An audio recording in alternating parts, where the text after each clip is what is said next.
A massage chair might seem a bit extravagant, especially these days. 8 different settings, adjustable intensity, plus it's heated, and it just feels so good. Yes, a massage chair might seem a bit extravagant, but when it can come with a car, suddenly it seems quite practical. The all-new 2025 Volkswagen Tiguan, packed with premium features like available massaging front seats, it only feels extravagant. Listen, life's all about leveling up. Whether you're handling business on the field or kicking it in your zone, you like to celebrate with cigars that match the moment. That's why you should link up with Famous Cigars to bring you a wild deal. Right now, you can grab 8 premium cigars for just $8. You heard that right. 8 top-rated cigars at $1 a stick. Top quality brands like Oliva, Romeo y Julieta, and Davidoff. Hand-picked just for you and worth over $80. Hit up famouscigars.com/cam and lock in this exclusive deal. While you're there, check out their insane selection of premium cigars, all shipped fresh and fast from their massive 20,000 square foot humidor. That's half a football field.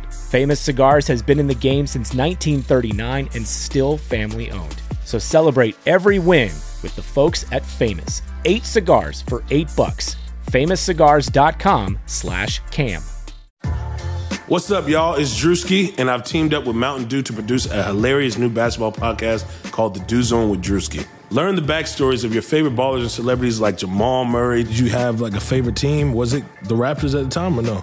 Was the Raptors even started around that time? Come on, bro. I ain't that old, fam. You talking like I'm 50. Taylor Rooks, Asia Wilson, and many more. You won't want to miss this. Listen to The Dew Zone with Drewski on Apple Podcasts, Spotify, and wherever you listen to podcasts.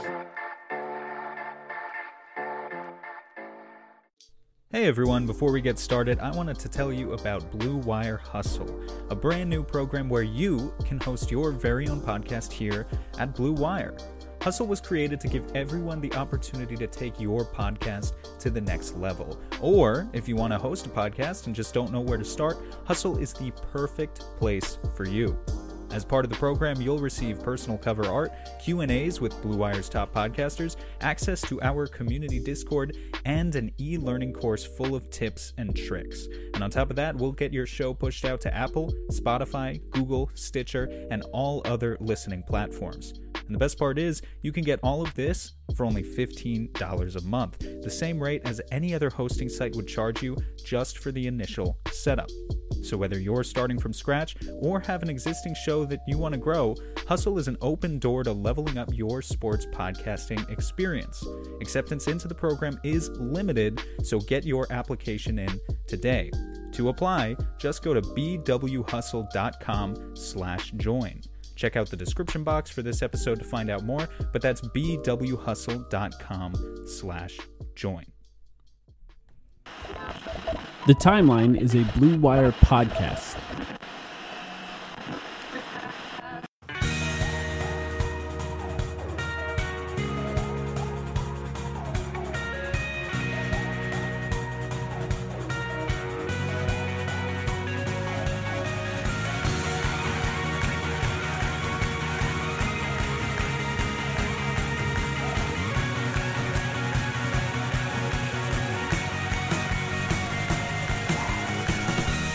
Welcome to the Timeline Podcast, and no, your ears are not deceiving you.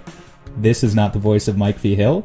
Mike had to be out of town this weekend, and as a result left the duties of recording the podcast to me. Luckily, though, I will not be speaking solo in your ears for an entire hour. I brought on a fantastic guest to help me out, and he is a longtime friend of the Timeline Pod, the former host of the former 7 Seconds or Less podcast, which was a fantastic podcast about the Phoenix Suns, and just a friend to all of us on Suns Twitter, Max McCauley. Max, how are you doing? I'm doing great. Thank you for that very warm introduction. That would be pretty impressive, though, Sam, if you did the whole podcast by yourself. I'm always impressed by people who can do 40 minutes just by themselves. I don't even know how that's possible. I've actually done it before, not about basketball, but back in college, I did hockey coverage by myself. It was a slog, wow. And it was really boring and not interesting to listen to, so I figured we would be in pretty bad shape if we had to do that here today. So I'm glad to have you on. Also, I'm glad to have you on. Longtime listeners should recognize you by now, I think, because we've had you on multiple times a season to do our over-under episodes. But I think it's kind of nice to get you on under different constraints than that, where we can sort of just like freely talk about how you're feeling about the season and not so much just making over-under predictions. Yeah, well, definitely, especially because the team is playing so well, right? We're a pretty solid 4 seed right now, which is not something we could have said since 2010. I don't know. I don't remember. In the 2014 season, did we ever get that high in the standings? I don't think so. Not this late. I don't think so. And the final pace they finished on that season was 48-34, and nowhere close to 19-10, like win percentage wise. Right. I will say right now, like the Suns are coming off a couple of wins this weekend. A really interesting one against New Orleans, and then just a blowout last night against Memphis. We'll save that for a little while from now, so we will cover that later in the episode. But what I will say for now is, in the month of February, the Suns are tied for Utah for the most wins in the NBA. They're 9-2. Utah is 9-1.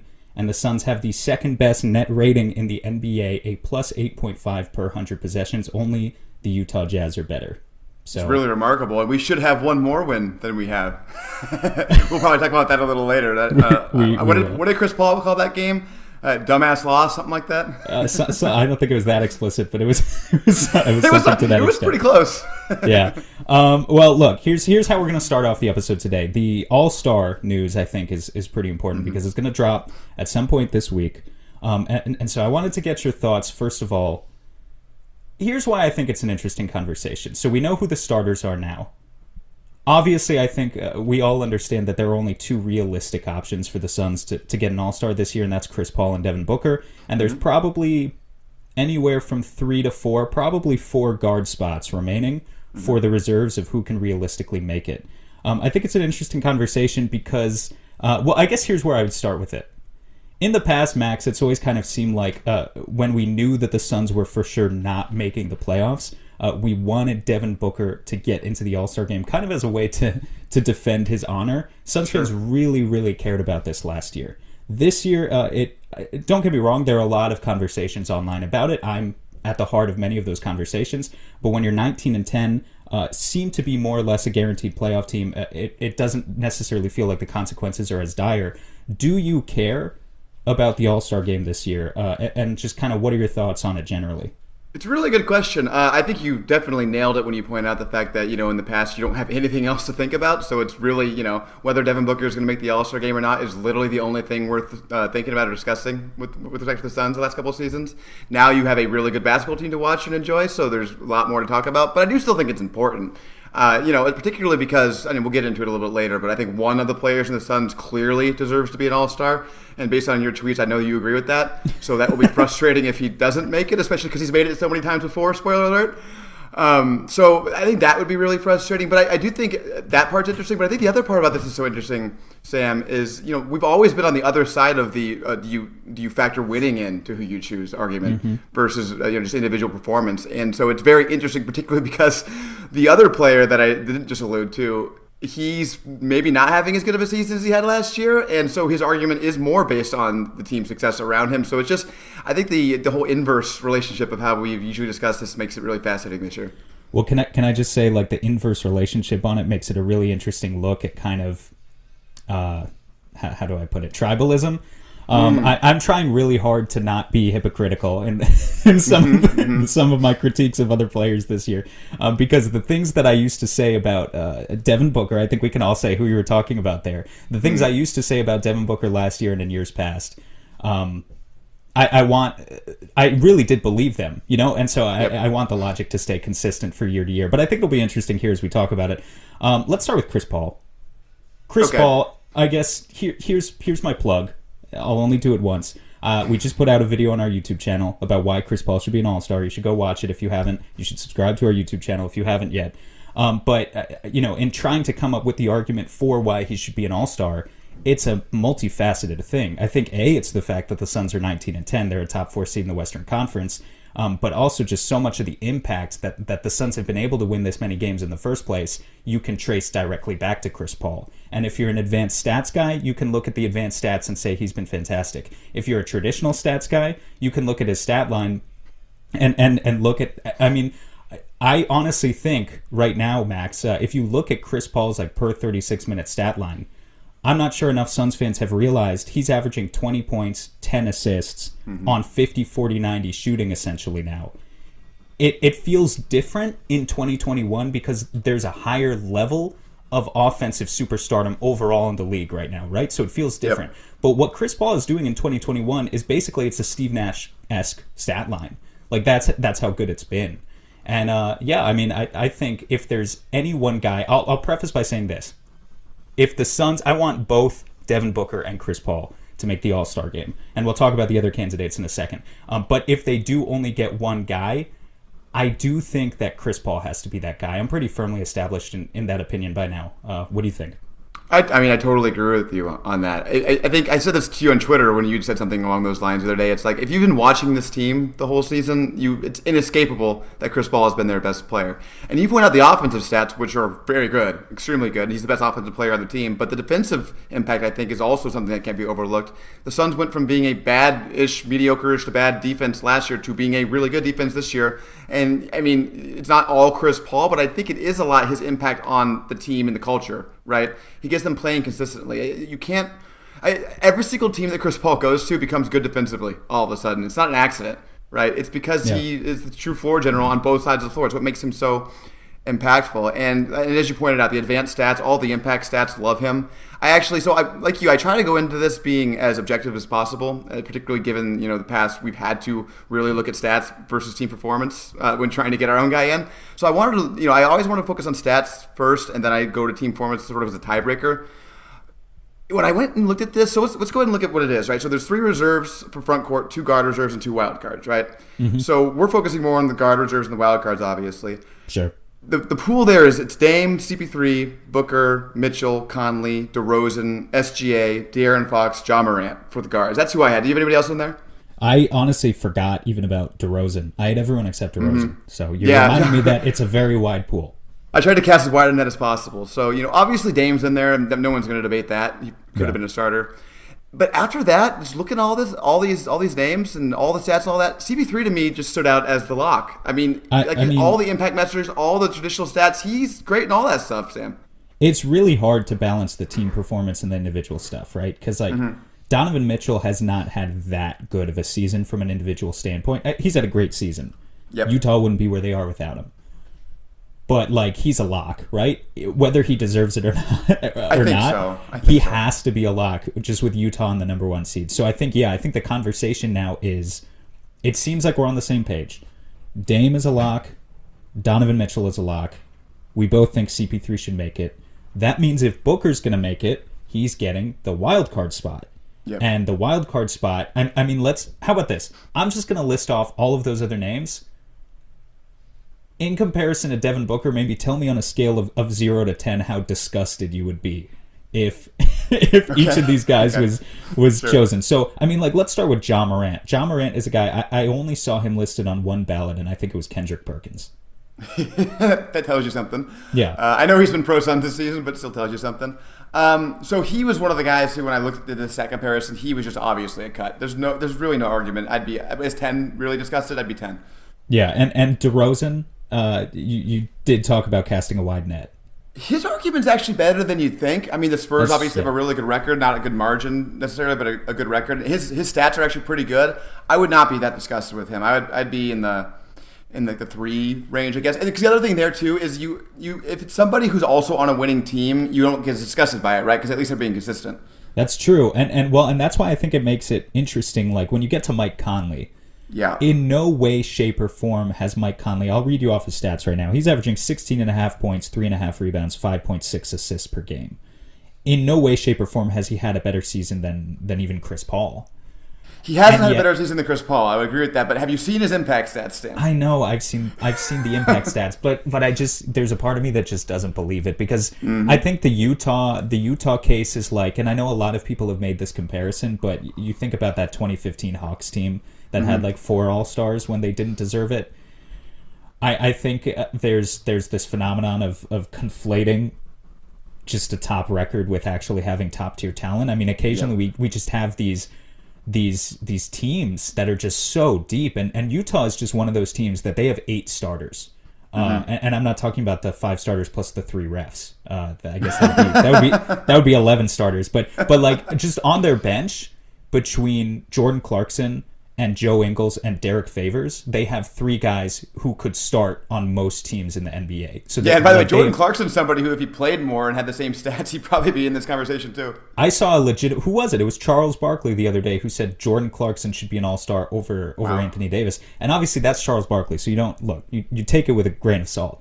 Sure. But it speaks to how good that team has been. So like I almost think Mike Conley has been great, but the difference between him and Ingles and Bogdanovich and Clarkson is like marginal enough that you have to kind of draw a line somewhere.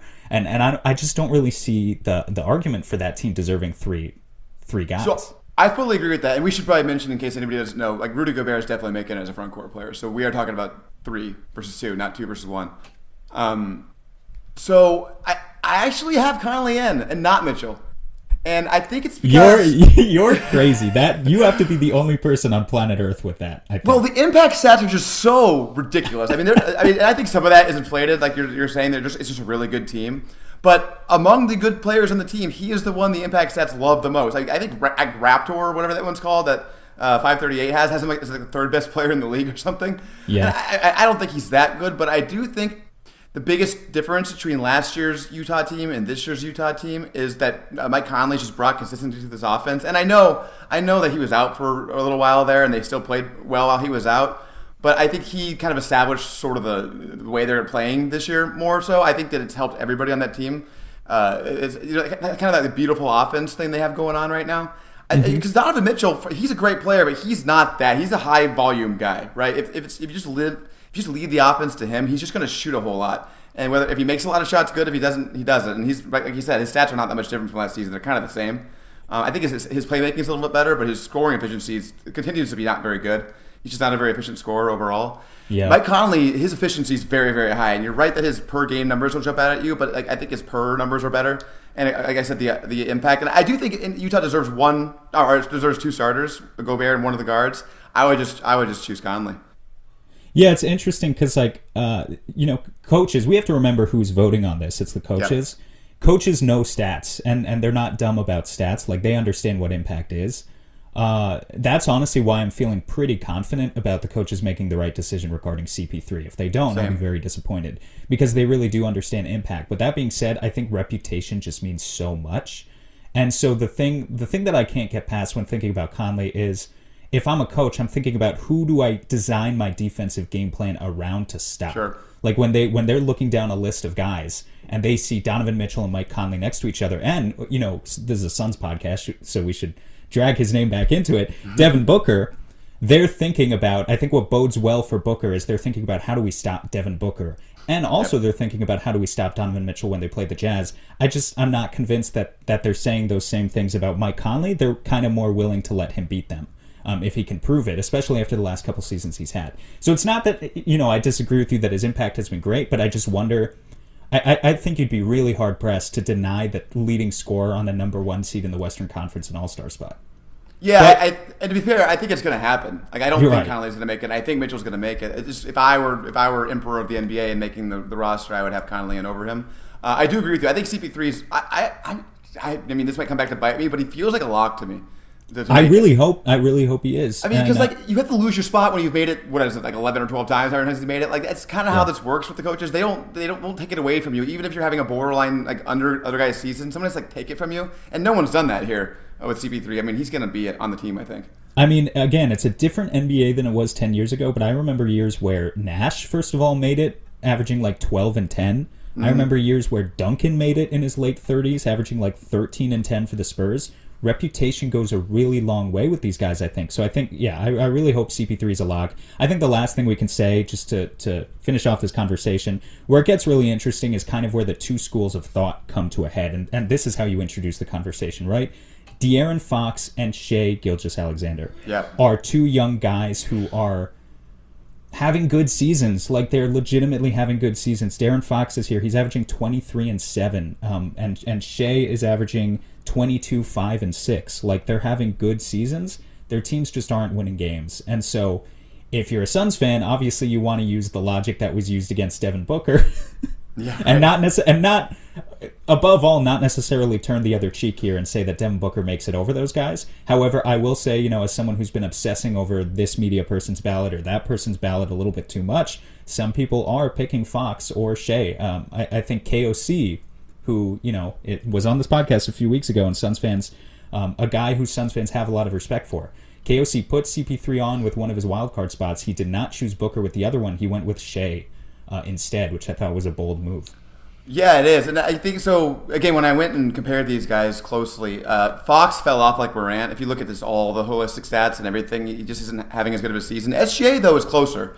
But again, I think this is where I think you could say statistically SGA and Booker are having very similar seasons, honestly. They're kind of about playing about at an equal level. So that's when you can kind of get the nod to winning. And to be fair to KOC and other guys like that, like 3 weeks ago, the stats look different, right? It's true. Booker's been a lot better lately. I think that's one thing that's going to help his case is his February. He's just been much, much better than he was before. He's trending upward. And I think sometimes when you're picking these spots, especially when you're in a season like this where it's so compressed, like we're picking these way earlier than we normally would, like percentage of the season through, you kind of want to project a little bit too. You don't want your pick to look stupid at the end of the year because you picked it based on a sample of 30 games or whatever. So I think Devin Booker's going to benefit from that. He has more of a track record. He was an all-star last year. Again, that really, really helps you, is to have that name recognition that you were in the game last year. You didn't lose your spot. You're playing well enough, so why would you give it to somebody else? I think that's sometimes rightly or wrongly how this gets looked at by the coaches. So if I actually am predicting what's going to happen here, I think Booker's going to make it and CP3's. I think they're both going to make it with Mitchell. I don't think Conley will make it. I wouldn't be surprised if Rosa makes it over Booker, but that's where I'm leaning with it right now.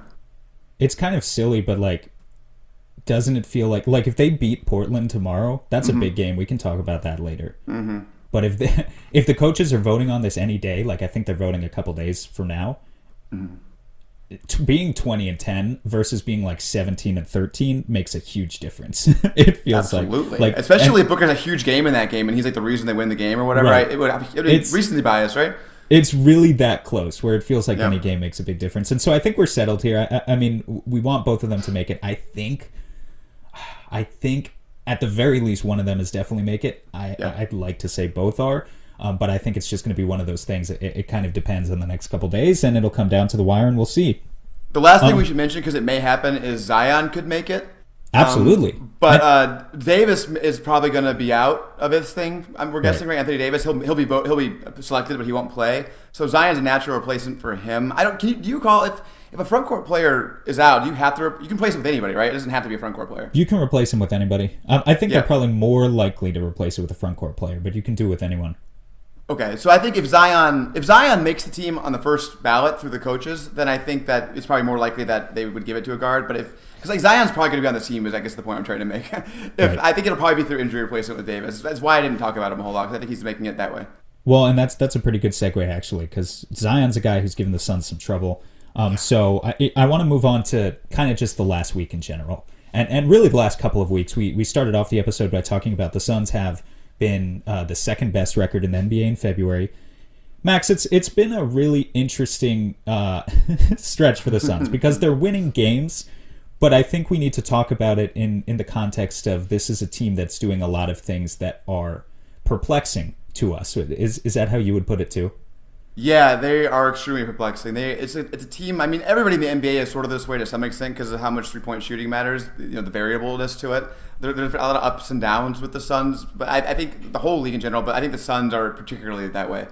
Here's where I'll start with it. I think we should start with the good news. This team is 19-10. It's don't want to bum people out. Obviously, the Suns are great, and I think the really nice thing is over the past couple weeks, over the past week, we've seen a 31-point blowout against the Grizzlies. We also saw a 20-point blowout against the Magic.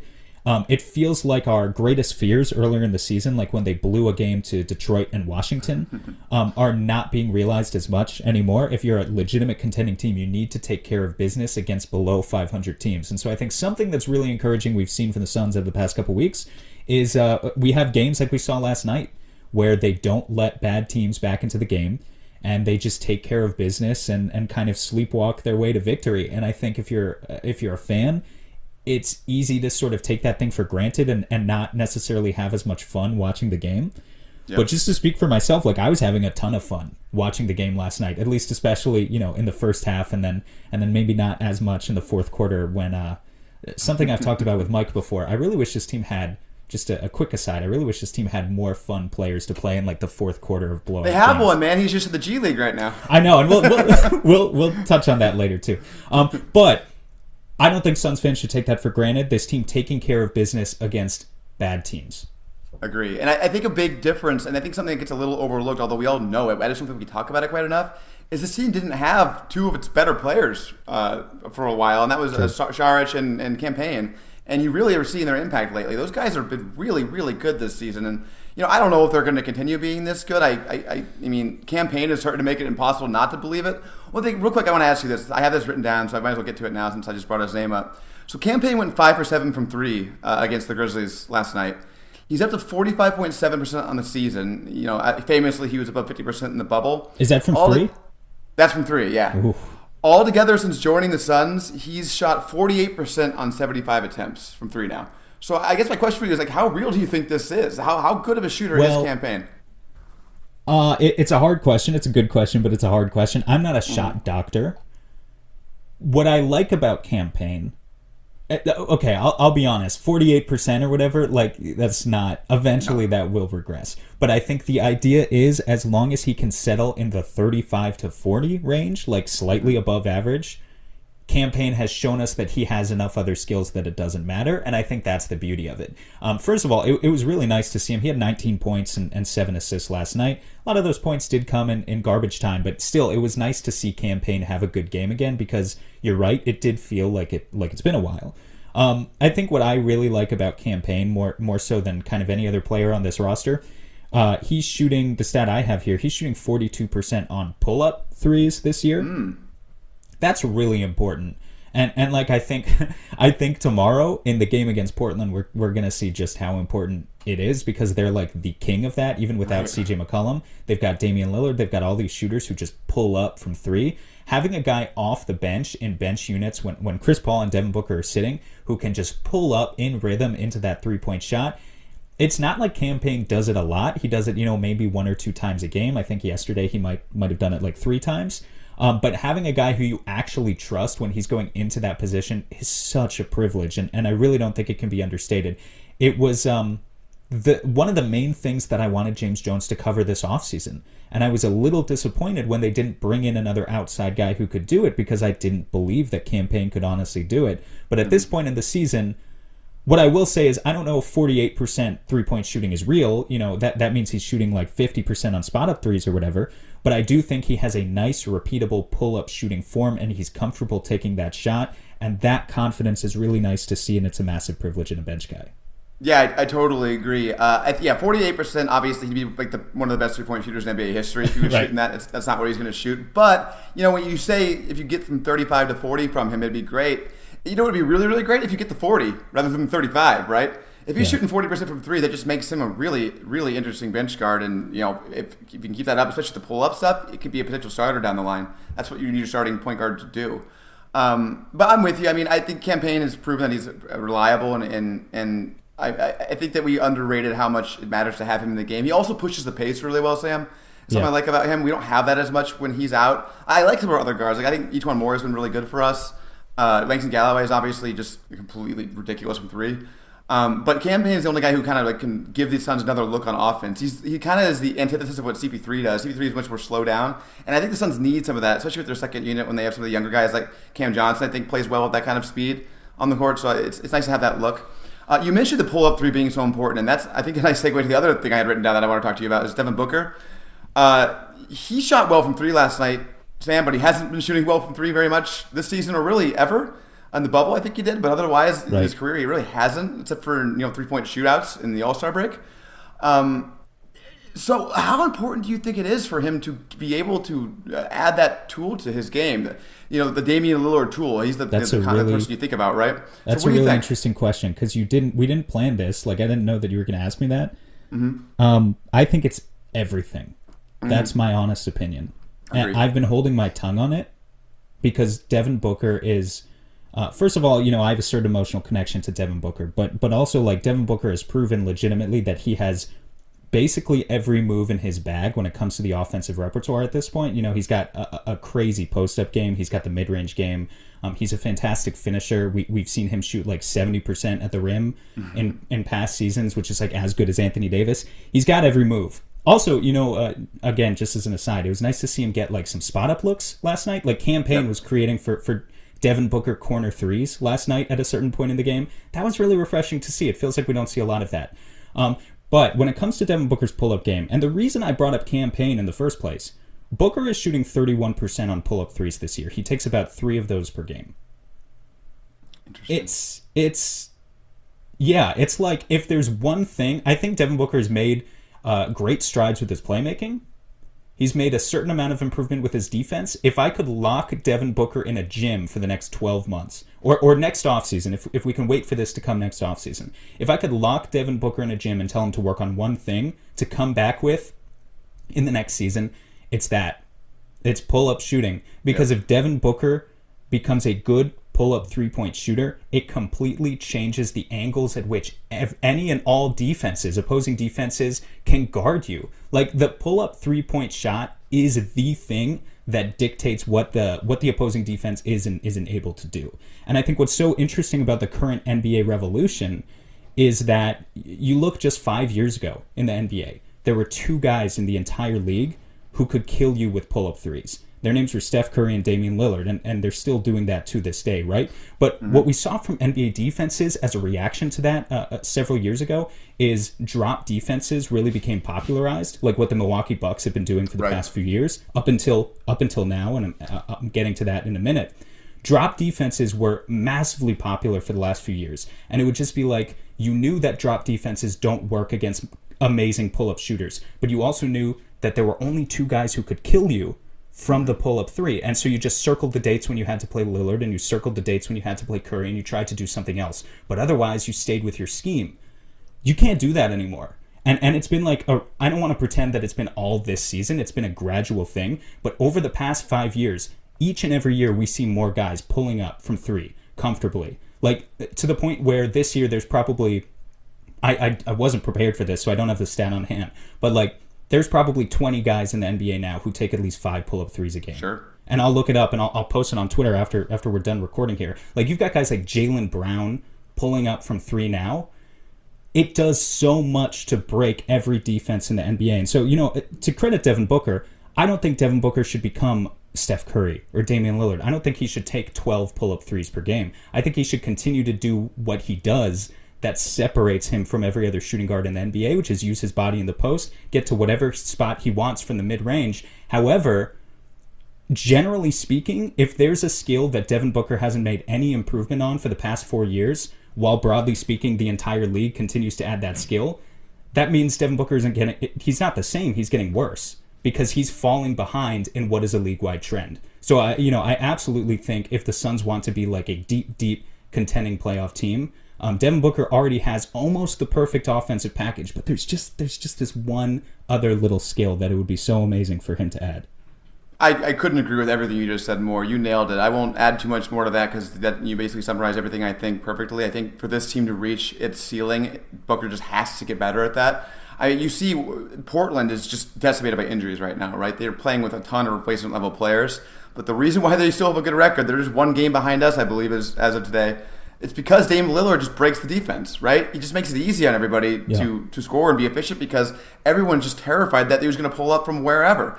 And Booker, again, I don't want him to lose the mid-range thing because, like you said, that full package is why he's such a good player. And particularly deep in the playoffs, I think that actually becomes more important, the ability to score in those half-court situations where the game is ground down, right? Those high-degree difficulty shots that every team has to take. So to have players that can make them, and the Suns have 2, they're very fortunate in that way. I think that's why they're going to be a good playoff team.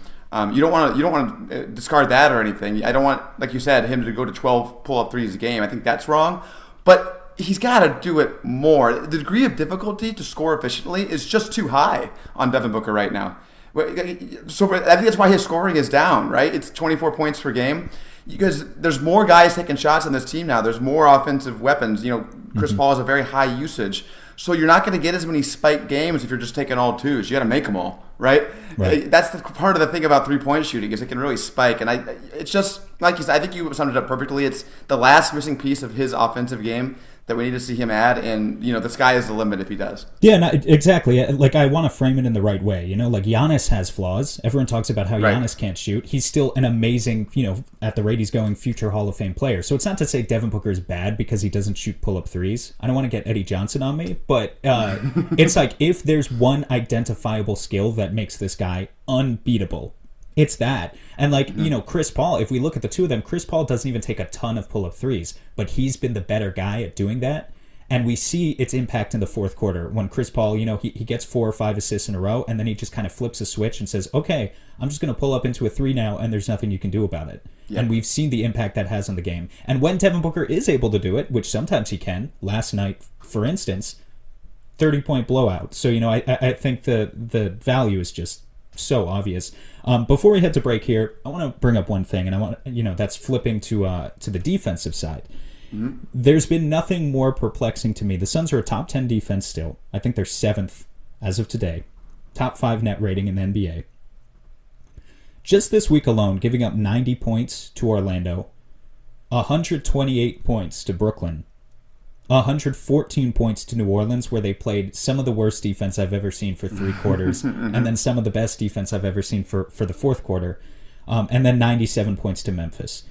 It's getting hard for me to figure out what is and isn't real with this defense, and I think a good amount of it is you just look at the personnel there. Orlando and Memphis are bad teams. Ja, last night, was trying to do everything with basically no personnel around him. Brooklyn is a very good team, for instance. But also, does that worry you at all? Does it worry you watching the Suns and not knowing exactly what you're going to get from this defense night in and night out?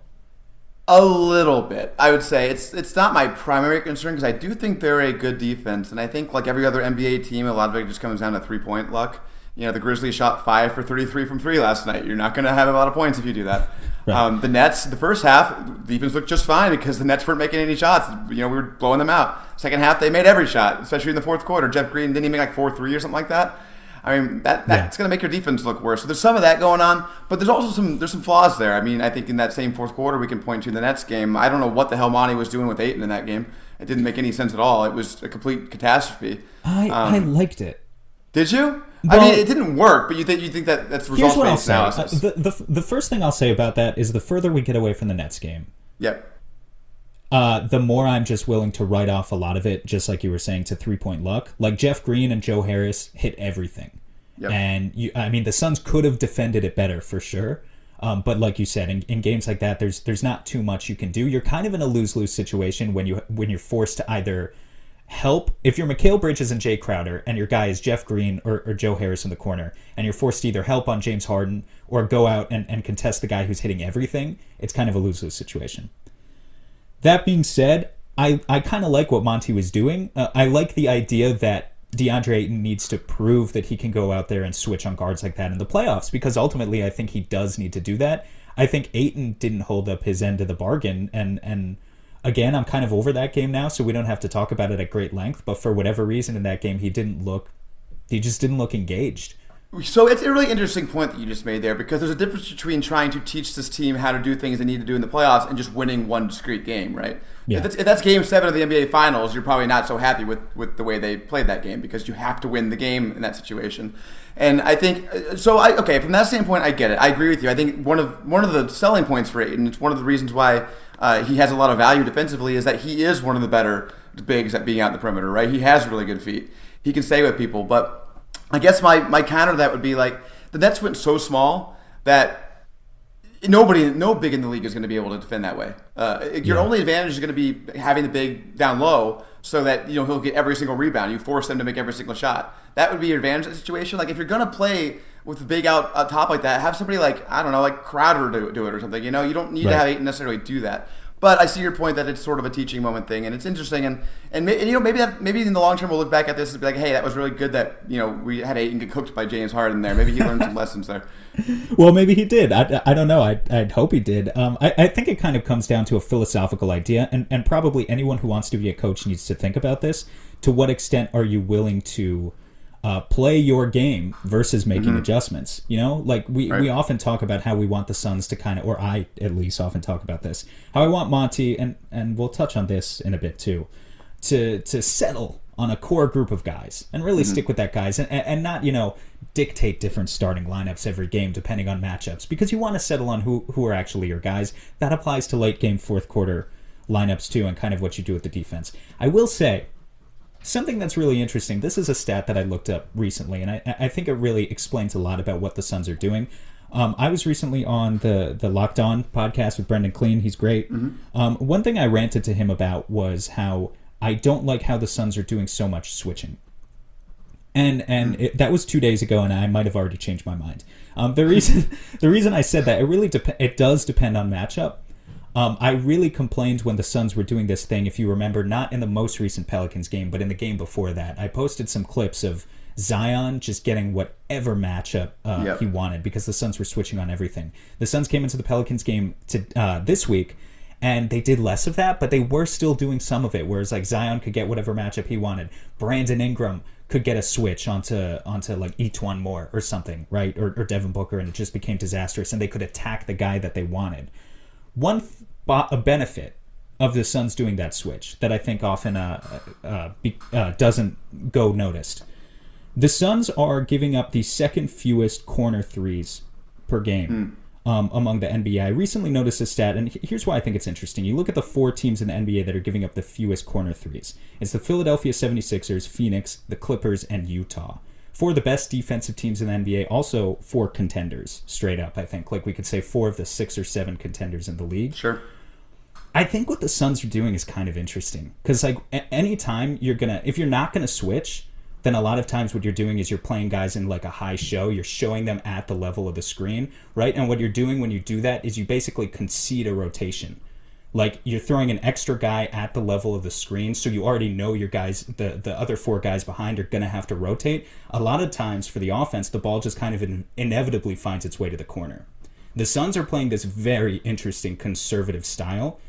Conservative in the sense that by switching, it just simplifies the whole thing, and they don't really have to worry about complicating their rotations too much. And I think that's a lot of the reason of why we see the Suns are like bottom 5 in the NBA in blocks. They're bottom 5 in the NBA in steals. They're not allowing many corner threes. And yet here they are, you know, they're one of the top 5, top 10 defensive teams in the NBA. I just think it's really kind of interesting because it's challenged a lot of my prior conceptions about like what good defense in the NBA should look like.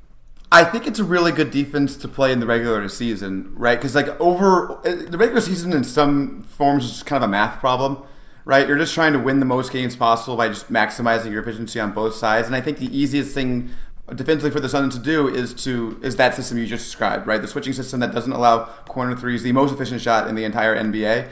But as you also pointed out, that system can lead in certain matchups to Zion just pulverizing people, right?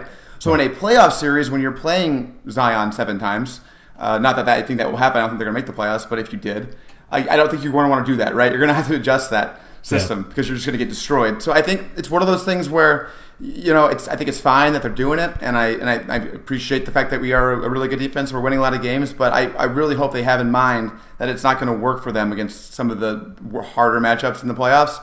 And so they're going to need to be able to figure out ways to, you know, have their good defenders go through screens, and, you know, so Mikal stays on the best player on the other team and Booker's not guarding him. I think because, you know, otherwise we're just going to get cooked in the playoffs. And I think a good game to see that's going to be tomorrow night. I'm interested to see how they guard Dame. Yeah, I'm also really looking forward to just any LA games we get. Yeah, right. We haven't had many of those. Those should be really fun.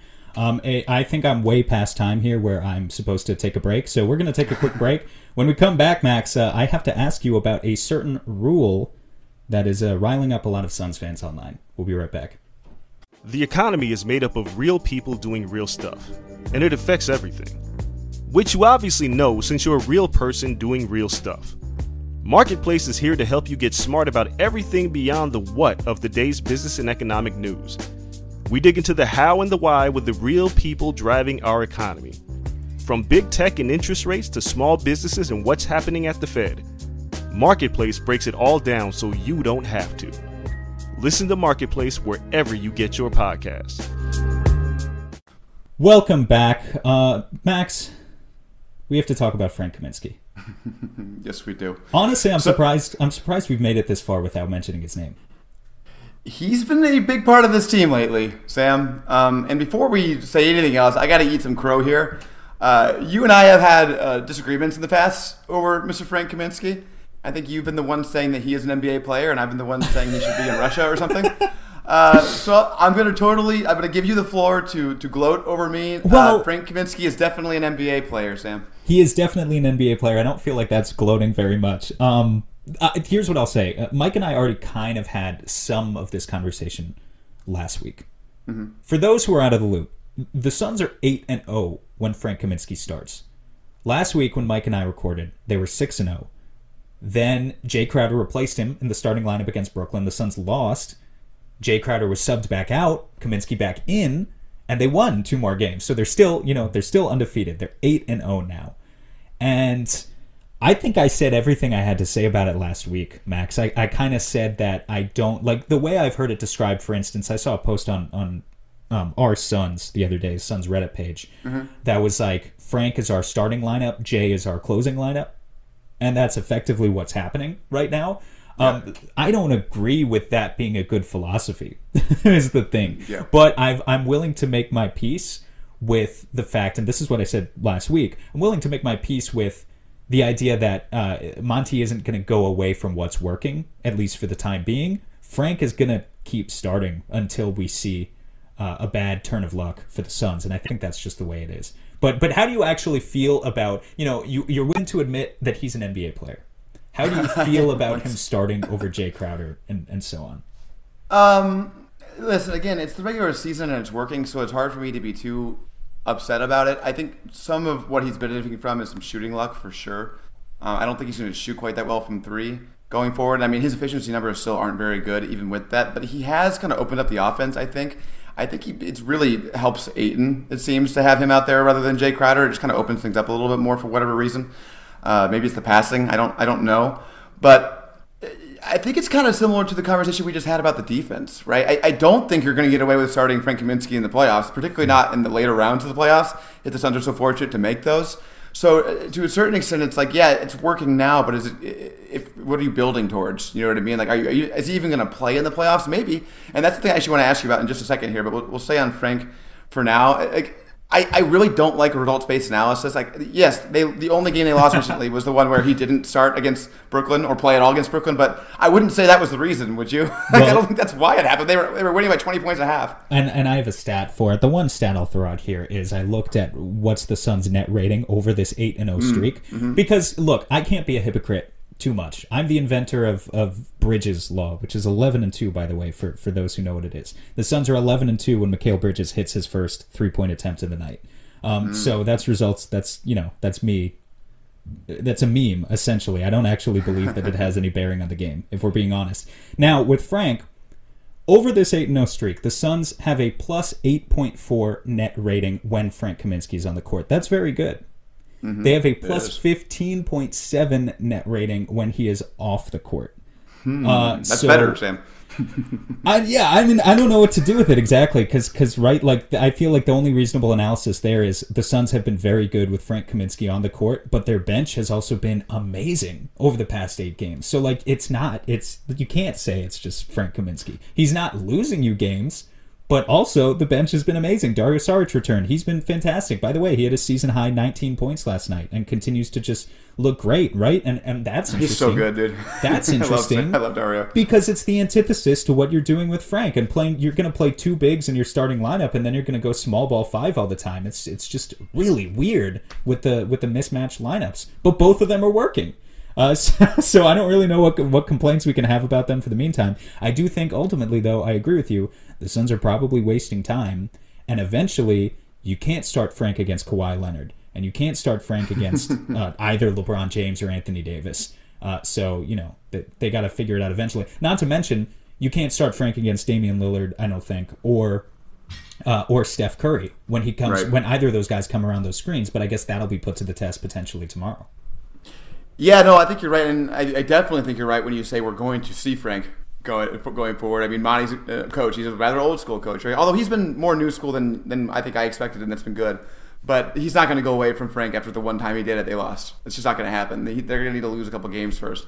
But overall, I think at the end of the season we'll look back on this as something that impact, is my guess. Like you said, I think a lot of this is correlation versus causation. Frank started at the same time the good bench players came back. There's definitely some causation problems there. But I think, I'm fine with Monty riding it. I guess is where I'll come down on this. While it's working for now, I hope that, later in the season as we're gearing up for the playoffs, we get a more playoff looking team on the court. Being a good team is a beauty and a curse, or a blessing and a curse, right? Because last week we labeled the Suns. We were like, are the Suns contenders now? And they're 19-10. I think it's fair to use that label for them. Once you get labeled as a contender, it's kind of the expectations get raised, and then people's anxieties heighten about every little thing. And so all the little moves that are made on the margins seem to take this up great importance. And Frank Kaminsky starting has kind of become the most recent battle that people are having online. Before we go here, I do want to throw it to a quick mailbag, Max. I asked people before we were recording. I said that we'd have you on, and so I took some questions. The first one that I think I'll say, it seems like 1 million people already have questions about the buyout market and about trades, and I think that speaks to exactly what I was just saying. Suns fans think that this is a contender now, and for once, we believe that we're one of the 6 or 7 teams in the NBA that should actually be competitive in the buyout market, rather than having guys leave from our team to go sign elsewhere, which is pretty interesting, I think. It is. It's absolutely interesting, but it's also a really hard conversation to have, I think, because this team is so deep already that there's not a lot of moves in the margins that make sense. So I was looking at the overall team stats today. Did you know there are 13 players in this team, Sam, averaging 10-plus minutes per game? Yeah, it's wild. I mean, it's hard to find minutes for anyone.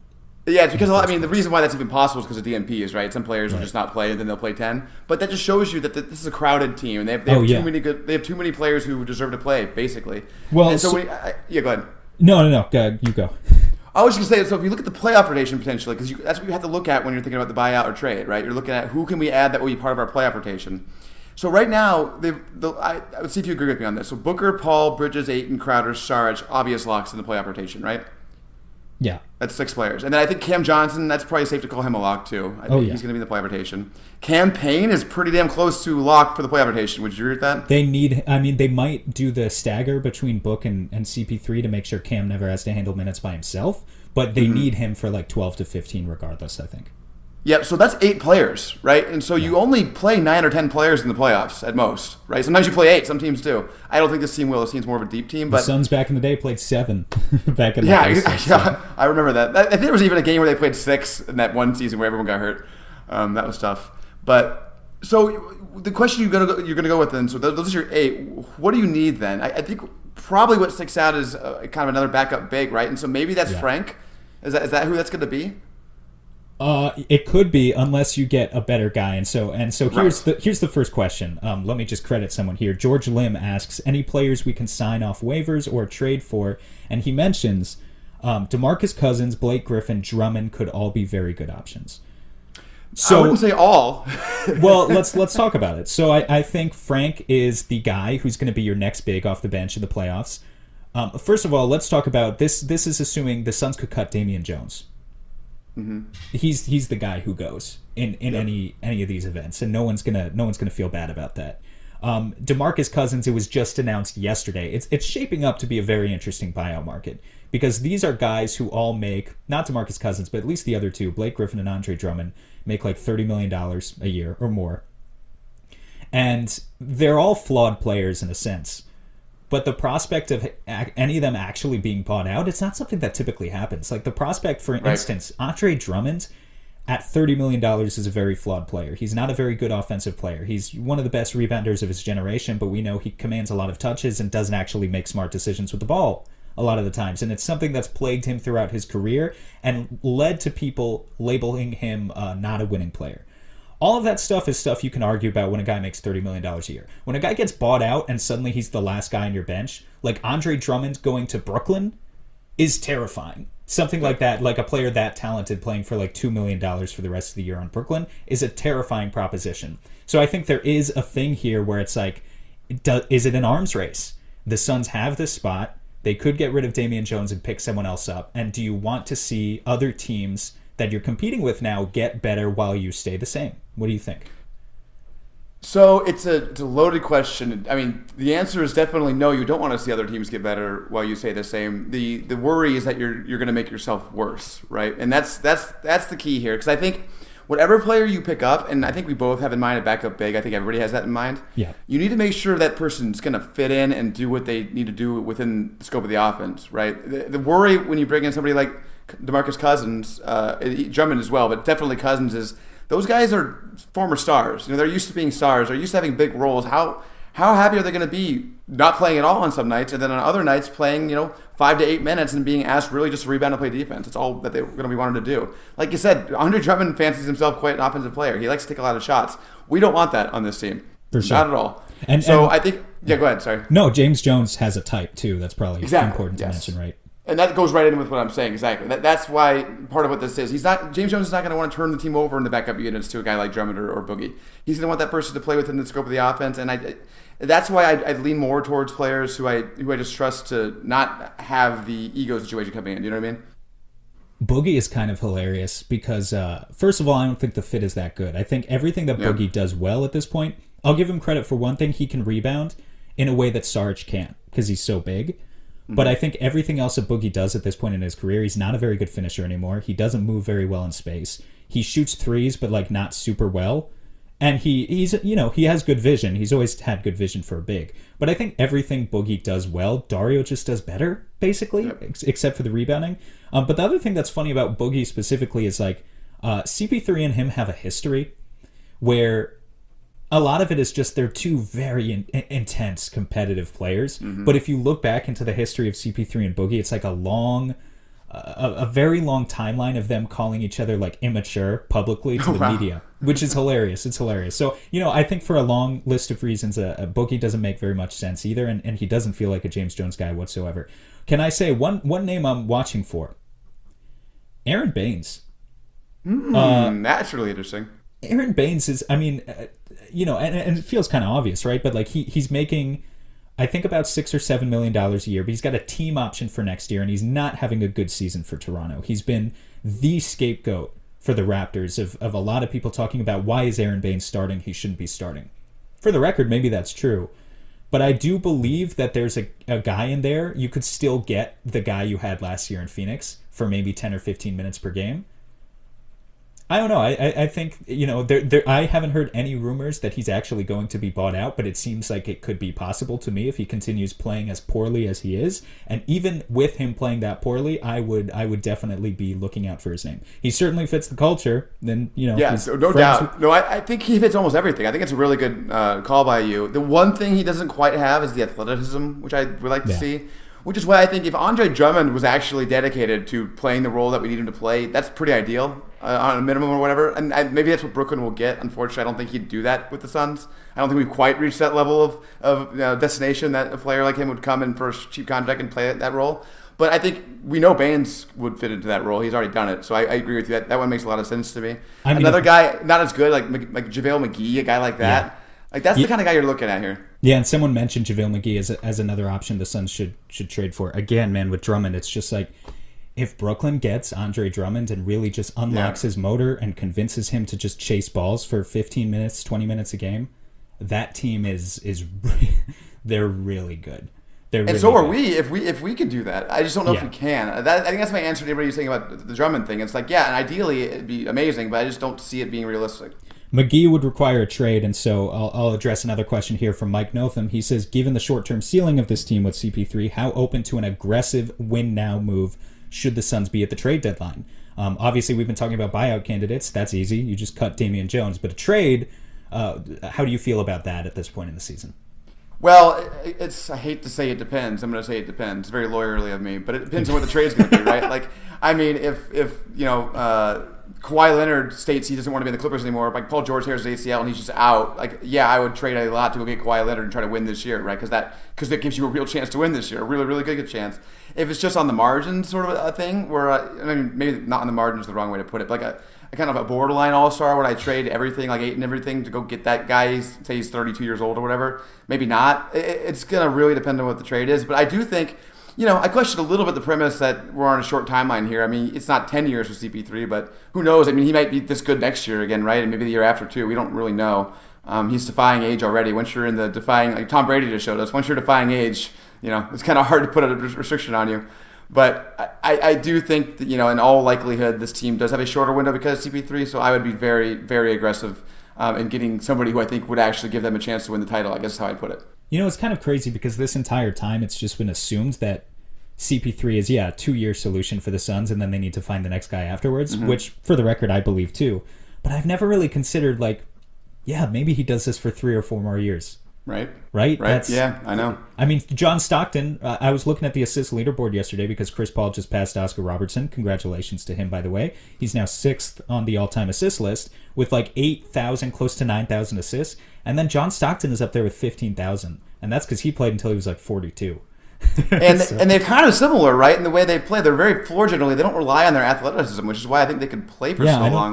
There's not a lot Chris Paul does that I see falling off because of athleticism, I mean, the shot just doesn't go away from him, and it seems like he's still got just as much quickness with his ball handling. I don't know. I got to look it up. I'm not sure if John Stockton was a vegan, too. That might play into it or something. But I will say, if the Suns go on a deep playoff run this year, say they at least win a playoff series or maybe 2, I think that the possibility of an opt-out and extend is a real one with him. I can see him wanting that assurity of maybe 3 more years or something.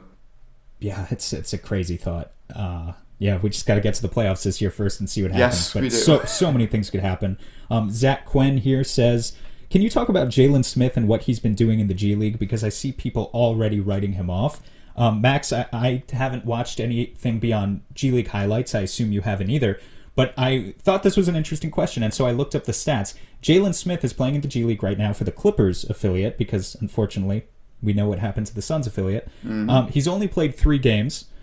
His per 36-minute stats, and I know it's the G League, but his per 36-minute stats in those 3 games, 29.8 points, 11 rebounds, 2.6 blocks, 56% from the field, and he's also shot 3 for 5 from 3. Wow. Yeah, I mean, Jalen Smith. Here's what I'll say in response to the question. I'm not writing... I think it's stupid to write Jalen Smith off as, he's never going to be... It's definitely stupid. It's stupid. Well, it's stupid regardless, but it's definitely stupid to write off Jalen Smith as a guy who was never going to do anything, because if you watched him at all in college, even the so-called draft experts on Twitter, right, who pans the move at 10, what everyone agreed on about Jalen Smith was that this is a guy who played very well. He was a very good college player. And so I think it was never in doubt that he had a couple of NBA skills, his ability to shoot and his ability to be a rim runner and finish off plays that would make him a guy with NBA skills. The question was always about ceiling. It was about, can Jalen Smith actually live up to being a 10th overall pick? Can he play power forward enough to be a starting 4 in the NBA one day? Or is he just doomed to being a center? And if he is just a center, can he be a starting center? That was the conversation about Jalen Smith. But basically, unanimously, everyone I've talked to has been give this guy a couple years and he'll be able to play 10 or 15 minutes as a backup center in the NBA at the very least, and that's his floor. So don't write off Jalen Smith. I think if the Suns are actually willing to develop Jalen Smith, he can absolutely be a rotation piece. The question is just how much of one. Unfortunately, you'd love to hit the acceleration button on that, right? Because he's exactly what the Suns need. That's what we're talking about, right? And we'd love to have a fully developed version of him on this team right now. He's just too skinny right now, so you can't. Yeah, but exactly, he's exactly what they need. He's just. And as far as the upside thing goes, I do want to push back on that. Not what you said. You're right. Everything you're saying is right. The way you characterize the conversation, I'm pushing back on the conversation a little bit. I think. I also agree that you don't get as much value at a center as I wouldn't take a center. I wouldn't have taken James Wise number 2. I think that's a mistake. But once you get past, I don't know, maybe the top 5, you're kind of throwing darts anyway. You're just looking to have a good player. Yeah. And those kind of players can really work out. I mean, look at Bam Adebayo. The same things were being said about him. I'm old enough to remember, Sam. I'm older than a lot of people listening, probably. That was the conversation about Bam Adebayo, too. And he went 14th, I believe, to Miami, largely because of that. And that looks stupid now because he's an all-star. It's not just because you're tall doesn't mean you can't be an all-star. Yeah. And I think Jalen Smith does have some really interesting skills. If the shooting gets really, really good and the rim protecting gets really, really good, that's all you need, man. The highlights of him, he takes the ball coast to coast a couple of times in these G League highlights. He'll block a shot and then he'll dribble. And that does things to me that I'm ashamed to admit that it does. But it's just I feel we haven't talked dangerous. about him very much in this podcast, but there's somebody else in the Suns we'd like to see do that a little more. yeah, we mostly avoided the subject this week, but like just a big who dribbles. Yep. There's something about a man, there's something about a man in the uniform. There's something about a big who dribbles. It just really hits the spot. And it's getting awkward. I'm starting to feel like a third wheel here. No, here's the thing about Jalen. I'd really like to see him pass. I've basically never seen him like pass. and so that's that's going to be a thing too. The thing that makes Bam so dangerous and all of these other bigs who dribble is that they leverage their vision, and the dribble is just kind of the vehicle to get them there.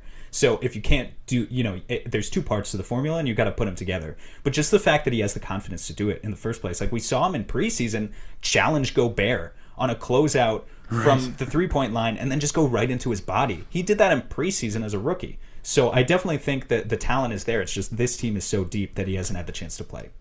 I totally agree. I think that's something some fans aren't used to, right? We're used to our rookies playing and assessing them. And the fact that this team is too good for the rookie to play is a good thing. I mean, if we had drafted Josh Jackson this year, he wouldn't be playing either, right? He wouldn't be good enough to play. So and that's maybe a separate thing because he's just not good. But you know what I mean? Yeah, and if we drafted Josh Jackson into this culture, though, I'd like to believe that, maybe he wouldn't have been a superstar, but it might have turned out a lot better. I don't know. It could have been better, but he still wouldn't have played major minutes, right? No, he wouldn't have played above Moore and all those guys. No, but it's like maybe CP3 could have taught him something, or Jay Crowder, as opposed to the guys who were in front of him back then. Joe Garibay Jr. here says, we might close out on this one. He says, against the Trailblazers, big game tomorrow. Do you see us winning or Dame being Dame? You want to go out on the limb with a prediction here, Max? Oh God, I don't have a lot of faith against the Blazers. I'm scared of Dame. Dame is just the kind of guy who takes over games in a way that nobody on our team does. CP3's been flirting with it recently. But, yeah, go ahead. No, this is going to be just that game. Like everyone on NBA Twitter, I don't think it's on national TV. I didn't look, but it's not. No. Yeah, I think everyone on NBA Twitter is going to be watching this game. It's just one of those games. I think so. Well, I saw on the NBA app that Nate Duncan and Daniel LaRue are doing their commentary on League Pass. So oh God! Jump on. I think we're blocked from League Pass in Arizona though, so we won't be able to enjoy that. But you will, Sam. Oh, that's hilarious. Here's what I'll say though: I think we're either going to blow them out or lose in a close game. How about that? For what I look at it, I don't want to be in a close game against Dame Lillard. I guess is what I'll say. I mean, and you have statistical evidence to say that you don't want to. They're 18 and 11. They're one game behind us in the standings. 18 and 11. Their net rating is plus half a point. Which I'm looking at their basketball reference page here. They rank 13th in the league in net rating. They're 6th in offensive rating, which is just as good as the Suns, but they're 28th in defense. So they keep doing this thing. They just keep, like a miracle, they keep outrunning fate, where they get into these close games, and they should, statistically, you would think, lose about half of the close games they're in, and they just win every close game. And some of that is luck, right? Some of it that will regress. But some of it, I don't know if you saw I'm sure you did the highlight of Dame versus Chicago at the end of the game. Some of it's that. Some of it, that's Portland has that guy and the other teams don't. So they're going to win more than their fair share of close games. And that's what I was talking about earlier with Devin Booker. I don't expect Devin Booker to ever become that. But when you've got a guy who's like slowly, deliberately getting to his right mid-range spots and then, getting a 2-pointer, and then the other guy just comes down and hits a 3 within 8 seconds, it's not a fair trade-off in the fourth quarter. And a guy like Dame could definitely make you pay. And in Booker's defense, I think, so Dame, I love Dame. I don't want to slander Dame. I love Dame to the extreme. But he does fall off a little bit in the playoffs, especially the later rounds, because of the way the defenses adjust to him. He doesn't get those shots off anymore. He's forced into the mid-range, and I do think Booker has the leg up on him there. Even his own teammate, C.J. McCollum, has been kind of their better player in the playoffs in certain situations. Yeah, for sure. All right, well, I think that's basically the... Well, actually, I have one question here left in the mailbag, Max. Scott Howard. Sure. Oh, God, no. Just asks, ask what his favorite trivia team name is. I feel like that's an inside joke. It is an inside joke. We like to use the team name Dominatin' sometimes. Oh. So that might be what he's referring to. It's either that or the one criticizing Cliff Kingsbury. I'm not sure. It's one of those two. Those both adequately represent your brand pretty well, I think. Well, in any case, thank you to, obviously we couldn't answer every question. This wasn't a pure mailbag episode, but thank you to everyone who submitted one. And thank you to you, Max, for helping me out here and saving the audience from just what would have been a horrible, horrible episode of me rambling for an hour. You are free to come on anytime. We always ask our guests here. I don't know if you do, but do you have anything you would like to plug? I don't have anything personal, but I will plug my former podcast co-host, so great friend Dave Nash. His newsletter is fantastic. I'm sure a lot of people listening already subscribe to it, but if you don't, look about it's the 4 Point Play on Twitter. The 4 is Roman numerals. You can find his newsletter there. It's great. Every Suns fan should be reading it. Absolutely, I will co-sign that any day of the week. Well, thank you, Max, and thank you to everyone for listening. We will be back next week. Thank you very much, Sam.